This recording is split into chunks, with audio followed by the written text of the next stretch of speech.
God is not intimidated by broken pieces. He is the restorer of all things.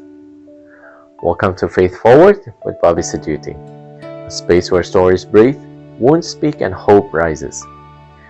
Here we don't just talk about faith, we walk through it. Today I would like to talk about God restores what is broken. There's a sacred rhythm to restoration. It doesn't begin with strength, it begins with surrender. And the God we serve, He doesn't shy away from the brokenness. He walks straight into it. In Jeremiah 18, the prophet is told to go down to the potter's house. There he sees clay marred in potter's hands.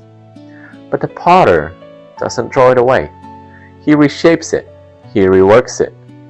He makes it into something new. That's the heart of God. He doesn't discard what is damaged. He restores it. Maybe your story feels shattered. Maybe your faith has been fractured by disappointment, grief, or silence. Maybe your calling feels buried under the rubble of past mistakes. But hear me, God is not intimidated by broken pieces. He is the restorer of all things. Let's look at the life of Peter, bold, passionate, but deeply flawed. He denied Jesus 3 times, publicly, painfully. That moment could have defined him, but Jesus didn't cancel Peter. He restored him. On the shores of Galilee, Jesus asked, "Do you love me?" 3 times, one for every denial.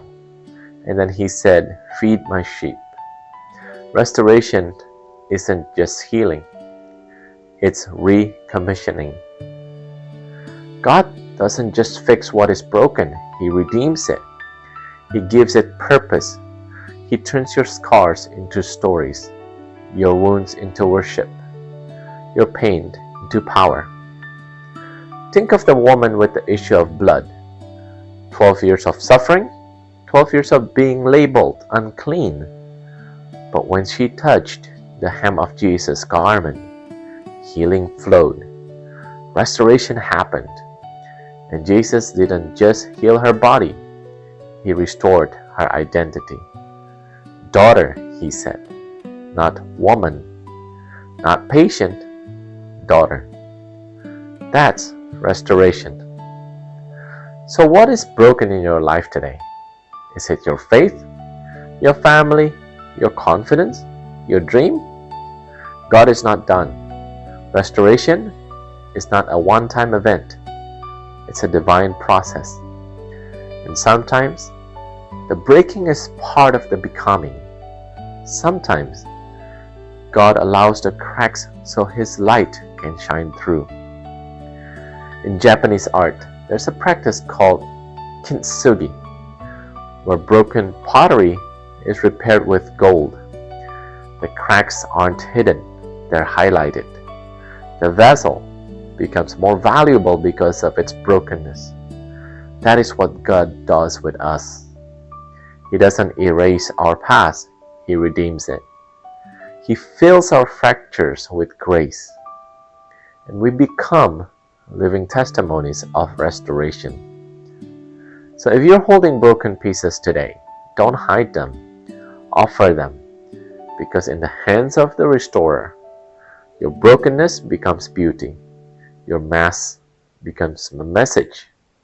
Your story becomes a legacy. Let this be your declaration. I am not discarded. I am being restored. And restoration isn't just for you, it's through you.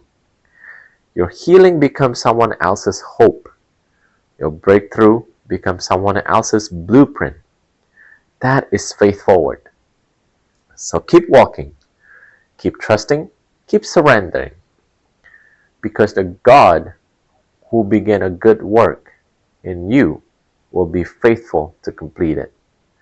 And when He's done, you won't just be repaired, you will be reborn. If this story stirred something in you, don't let it fade. Share it, save it, speak it. Because faith isn't meant to be silent. Subscribe to walk this journey with me. Like if it lit a spark. Follow if you're building a legacy too. Keep moving faith forward, where every word is a seed and every step is a story.